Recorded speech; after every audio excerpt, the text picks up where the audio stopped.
आंकड़े हमको मिल रहे हैं। खैर हालांकि वो बाजार के लिए उतने अच्छे तो नहीं आए, लेकिन यूएस में जो नंबर्स आए हैं और यूएस के जो इस समय फेड के जो फैसला हुआ है उसके बाद से स्थिति थोड़ी ये कह सकते हैं कि नाजुक तो अभी भी बनी हुई है, लेकिन हाँ फिर भी अच्छे से मैनेज्ड है। अगर आपको मैं पहले यूएस मार्केट्स की क्लोजिंग दिखाऊंगा तो आप देखेंगे कि 2% करीब नेस्टेक ऊपर जाके बंद हुआ। S&P 500 के अंदर भी कल 1% से ज़्यादा की तेजी थी और डाउ जो है करीब वो सपाट बंद हुआ।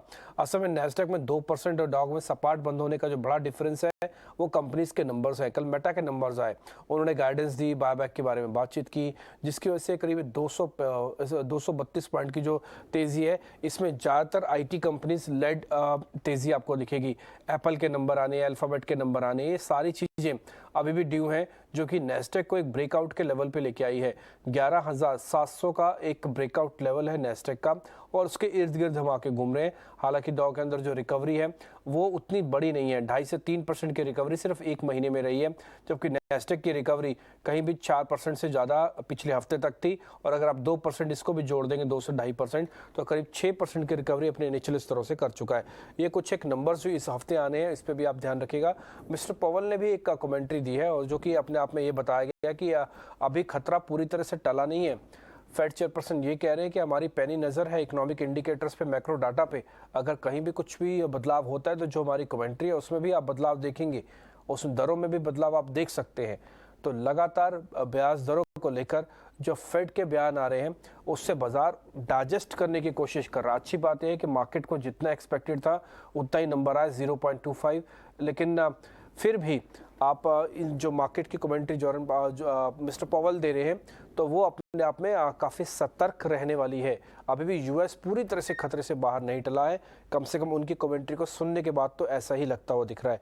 एक बार मैं आपको जरा एशियन मार्केट्स के बारे में बता देता हूँ, वहाँ पर भी इस समय सपाट से सही काम होता दिख रहा है। एसजेक्स निफ्टी आपको थोड़ा नुकसान ज़्यादा दिखा रहा होगा, 98 पॉइंट के नुकसान के साथ इस समय 17,600 के आसपास ट्रेड कर रहे हैं। आज ज़्यादातर जापान, कोरिया, इन सब के जो बाज़ार है अमूमन सपाट ही हैं, कुछ ज़्यादा बड़ा फ़र्क इनमें नहीं देखने को मिल रहा। लेकिन कल की सपाट क्लोजिंग भारतीय बाज़ारों की, आज एसजेक्स निफ्टी की कमज़ोरी, ग्लोबल मार्केट्स में कुछ खास मेजर बड़ा सपोर्ट ना आना, और कल जो एफपीओ की खबर आई देर रात, तो उन सब का कंबाइन एफर्ट्स आप कम से कम शुरुआत में तो ज़रूर देखेंगे। इस समय 100 अंकों के आसपास की गिरावट के साथ ये आपको चलता हुआ दिख रहा है। आगे बढ़ते हैं, एफआईज का कामकाज भी आपको बताते हैं। कल देखिए एफआईज ने जो खरीदारी की है वो कैश सेगमेंट में की है।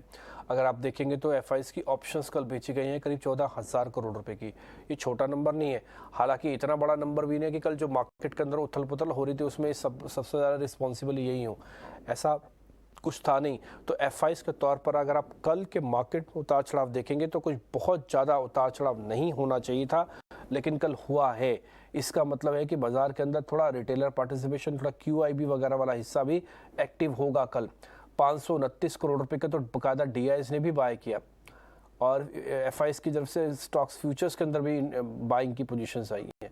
तो कुल मिला के कुछ ज़्यादा तकलीफ वैसे तो हमको नहीं देखने को मिल रही है एफआईज की तरफ से।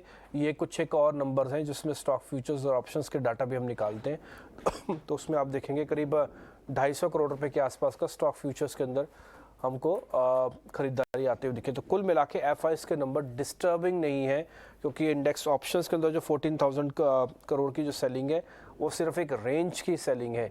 इसमें ऐसा कोई बड़ा ब्रेकडाउन या ब्रेकआउट करने की खास बड़ी हिम्मत नहीं थी इसके अंदर।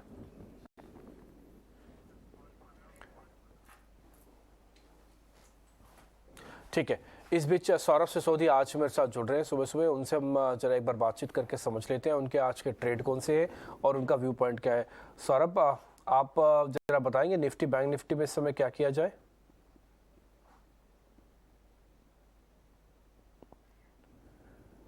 ठीक है, उनसे आज बात नहीं हो पा रही है सुबह सुबह, हालांकि कल वो अखाड़ा हमारे साथ खेल रहे थे, थोड़ा थक भी गए होंगे। लेकिन हाँ, आपको मैं ट्रेड उनके जरूर बता देता हूँ, एक बार जरा सामने रखिएगा उनके सारे सौदे और एक एक करके चलाइएगा। इन्फोसिस है 1600 रुपये के टारगेट के लिए आपको खरीदारी करनी है, 1530 आपका स्टॉप लॉस होना चाहिए। आप ना एक चीज़ नोटिस कीजिएगा, ये इन्फोसिस की कॉल को 1 मिनट के लिए यहीं रखिए। हाँ, आप जब पिछले 3 दिन से ट्रेड कर रहे हैं ना, ऐसा नहीं है कि एग्रेसिव शेयर्स के अंदर बाइंग नहीं आ रही है। आप सो कॉल्ड मार्केट के डिफेंसिव के 2 part, first is IT and second is pharmaceuticals, वहाँ पे कोई बहुत बड़े बड़े क्रैक नहीं है, धीरे धीरे करके इन्फोसिस के अंदर एकोमुलेशन आप देख रहे होंगे। ये कल का ट्रेड है। कल आपने बाजार को ऊपर से नीचे आते हुए देखा, जस्ट आप चेक कीजिएगा, इन्फोसिस के अंदर वो गिरावट नहीं थी। अगर आई भी ना तो उसने लास्ट के सिर्फ 15 मिनट में सारी गिरावट को खत्म करने के बाद ऑलमोस्ट डेज हाई पे आके क्लोज किया। ये आपको एबनॉर्मल रिटर्न नहीं दे रहे हैं, नॉर्मल रिटर्न दे रहे हैं, बट ये नोटिसेबल जरूर हो रहे हैं धीरे धीरे करके। अगर आपको सेफ्टी चाहिए ना बाजार में, एक्सट्रीम वॉलेटिलिटी से बचना है, तो आईटी पसंदीदा शेयर हो सकता है, जो सौरभ की रिकमेंडेशन है। एक बार जरा दूसरा ट्रेड और दिखा दीजिए जो सौरभ ने हमको दिया है, और वो ट्रेडिंग कॉल्स में वो भी हम नोटिस कराते हैं। वो आईटीसी 370 के टारगेट और 357 का एक स्टॉप लॉस है। दोनों शेयर डिफेंसिव भी हैं, आप रख सकते हैं, और दोनों पे आज सौरभ की रिकमेंडेशन है। आगे बढ़ते हैं, अजय केडिया जी हमारे से जुड़ रहे हैं।